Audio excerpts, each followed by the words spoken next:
मुझे दी है उसको पूरी ईमानदारी से और पूरी मेहनत से उसको आगे लेकर जाएंगे और यकीनन आने वाले दिनों में देश के विकास में इस विभाग का एक महत्वपूर्ण योगदान है। Are you satisfied with the ministry which you have got? And secondly, there have been attempts early also to revive the food processing industry in Hajpur and other belts. So what new will be in addition?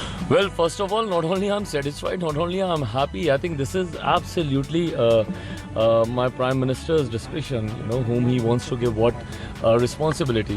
Having said that, for me, it's a huge responsibility. And definitely, I'll be fulfilling it. Yes, I'll be needing some time before I can understand and I can study the whole department, and then only I can comment in detail over these things.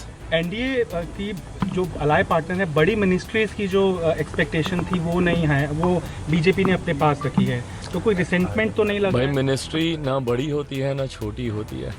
Ministry मंत्री की काबिलियत से पहचान होती है, कौन मंत्री किस मंत्रालय को अपनी क्षमता से आगे लेकर जाता है।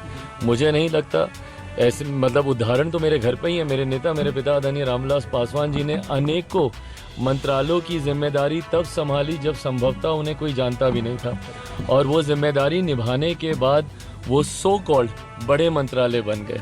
ऐसे में मैं मानता हूँ कि हर मंत्रालय एक बड़ा मंत्रालय होता है।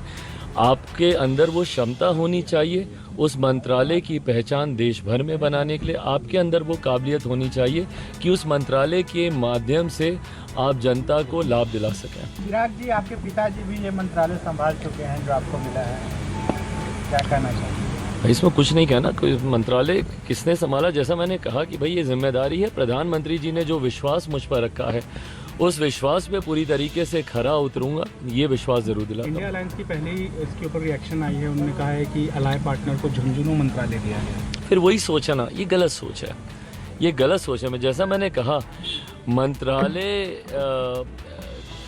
की पहचान जो मंत्री हैं वो उसको किस तरीके से आगे लेकर जाते हो। मैं बार बार कहता हूँ, मेरे पिताजी ने कई ऐसे मंत्रालय संभाले जो जब उनको दिए गए तो कई लोगों ने इसी तरीके की बातें उस वक्त कही जाती थी, और उस मंत्रालय से उनके जाने के बाद सबसे महत्वपूर्ण मंत्रालयों में से वो हो गया। मैं अगर टेलीकॉम की भी मैं बात करूं, सन 2000 की मैं बात करूं, उस वक्त BSNL को लाना और ये सारी चीज़ें करना, ये मेरे नेता के द्वारा ही किया गया।